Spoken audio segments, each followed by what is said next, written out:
আজকে একটা দারুণ পিঠে বানিয়েছি। দেখো না কি সুন্দর বানিয়েছি, খেতে হেব্বি।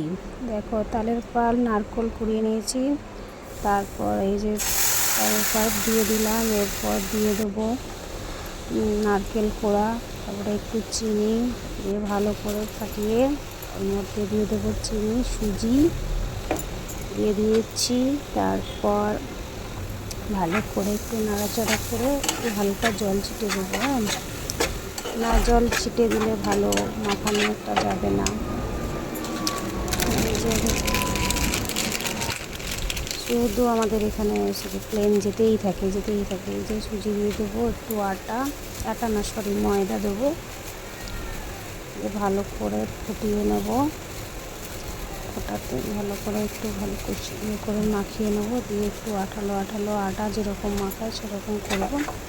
অন্যরকম একটা রেসিপি বানাচ্ছি, দারুণ খেতে হবে, তোমরাও করে খেয়ে দেখতে পারো।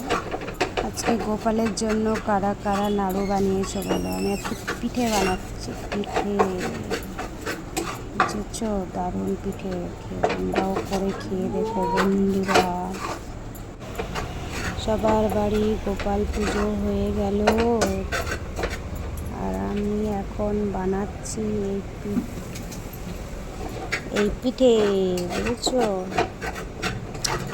বন্ধুরা। ভালো লাগলে লাইক কমেন্ট শেয়ার করবে। দেখো আমি কেমন বানাই।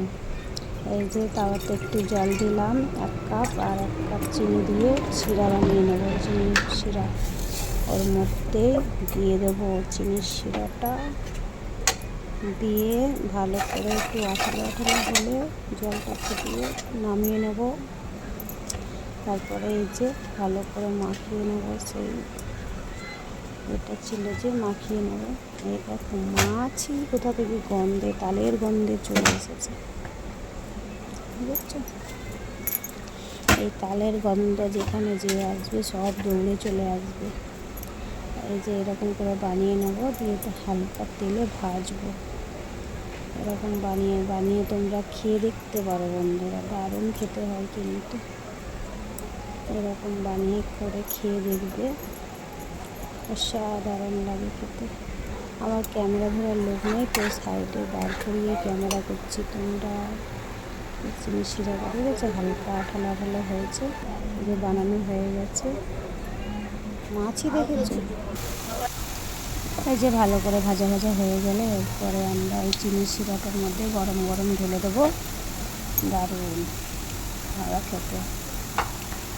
তারপর ভালো করে উল্টে পাল্টে হালকা করে ভাজি, বেশি লাল করা যাবে না। লাল করালে শক্ত হয়ে যাবে। চিনি শিরা ডাইরেক্ট ফেলে দেবো কড়াই থেকে তুলে। তোমরাও একবার বানিয়ে খেয়ে দেখতে পারো বন্ধুরা, দারুণ খেতে হয়।